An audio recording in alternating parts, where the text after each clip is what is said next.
आज हमारे जिला अध्यक्ष श्री प्रकाश सिंह बड़ाई जो कि राज्यसभा के सांसद भी हैं, उन्हीं को माननीय मुख्यमंत्री ममता बनर्जी ने और हमारे अभिषेक बाबू ने जो भरोसा करके अलीपुरद्वार लोकसभा केंद्र से टिकट दिया है, इससे अलीपुरद्वार जिलावासी, हम अलीपुरद्वार तृणमूल कांग्रेस के सभी कार्यकर्ता बहुत खुश हैं एवं प्रकाश जी को जिताने के लिए हम तन मन अपना जितना भी सामर्थ्य है आने वाले दिनों में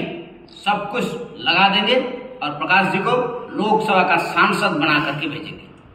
तृणमूल कांग्रेस जिंदाबाद। माननीय मुख्यमंत्री सकलेर नेत्री ममता बंदोपाध्याय एवं हमारे नेता सर्वभारतीय तृणमूल कांग्रेस साधारण सम्पादक अभिषेक बंदोपाध्याय जो आशीर्वाद हमारे प्रति आछे, आशीर्वाद के लिए मानुषेर जे काज मेहनती खेटे खावा मानुषेर जे काज गरीब मानुषेर काजे माननीय मुख्यमंत्री करेছেন डोर टू डोर আমরা অলরেডি ক্যাম্পেইন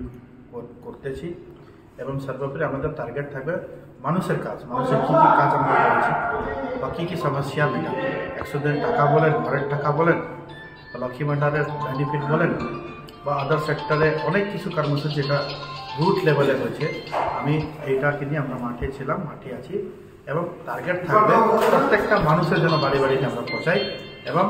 তৃণমূল কংগ্রেস যে আস্থা আমার প্রতি রেখেছে এই আস্থাকে পূরণ করে আলিপুরদুয়ার লোকসভা কেন্দ্রের জন্য আমরা জিত হাসিল করি, এইটাই আমার